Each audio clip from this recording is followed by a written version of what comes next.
With 40 million rail passengers in the greater Tokyo metropolitan area, public transit is a main form of transportation here.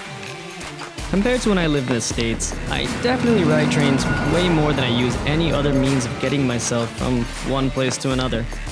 And as someone who takes the trains every single day, I need that process to be as quick and as painless as possible.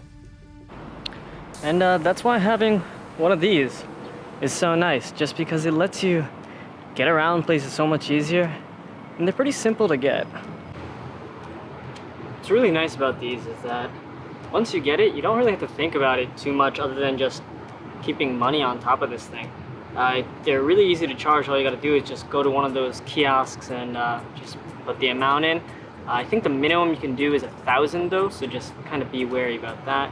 But they're super versatile. You can use them not only on just the trains, but also for buses, for taxis, for a lot of convenience stores, some retail stores as well, some restaurants, for the vending machines. They're super useful to have. And as far as I'm aware, you can use these throughout the entire country. There's a bunch of different kinds of these. This is the Suica, you have your Pasmo, but you also have like Ikoka if you're out in the Kansai area. There's a couple other brands I think as well. They all pretty much work the same way. They're all these little IC cards, and they're pretty much universal throughout the country. There's really no reason not to get one, especially because like it's cheaper to have one than to not. You can get one of those the smaller ticket things based on where you're going. However, those individual ticket prices are exact amounts, and when you use your IC cards, it rounds down to the nearest tenth. Okay, editing Mas over here. I actually had that backwards. When you use the tickets, the price is rounded up to the nearest tenth. When you use the IC card, it uses the exact amount. Okay, back to this. So you save like anywhere from 1 to 9 yen each time you use it. You know, it adds up.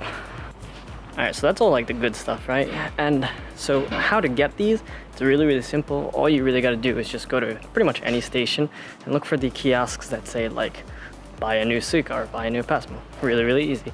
It costs 500 yen to create the card itself, but it's nice because you can customize it a little bit. You can add in your name so it appears on the card just like I had with my Suica, and it's pretty much all you need to do. You need to put a minimum of 500 yen on there to start it off, but you know, it's nothing. You're gonna have to charge it more than that anyway. And to charge it, to continue to fill it up, you can go to any of those machines again, and there's a charge option as well. As long as you put the Suica or Pasmo or whatever inside, it'll essentially just ask you how much you want to put in. You can have up to a maximum of 20,000 yen on there.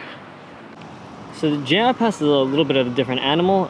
It's not the same as a Suica or Pasmo, but it is owned by the same group that does Suica, the JR group.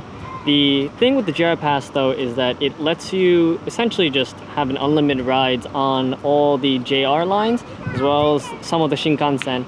And what's important about this whole thing is that depending on what routes you're taking and where you're going, it might save you a lot of money. You can find out more information about the JR Pass online. There's like various calculators too to help you figure out if it'll be of value to you. But again, it's a little bit difficult just because the JR Pass isn't the same as Suica. I still recommend getting a Suica in addition to the JR Pass. All my friends that have come here and that have had the JR Pass have gotten both, and it just makes things a little bit easier. For residents, if you're living here, if I've lived here for a while, then you won't be able to get the JR Pass either. However, the other like metro companies and whatnot, they do put out these different rail passes that work in a very similar manner if you were interested in that.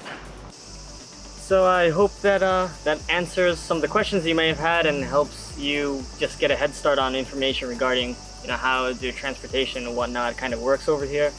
The JR Pass, if you want it, just kind of make sure you're looking into getting it before you come to Japan. I think you can get it after you get here, but it's a little bit more difficult. For the Suica and the Pasmo, just get it once you get here. You can literally get it at almost every single station, so don't worry about it too much.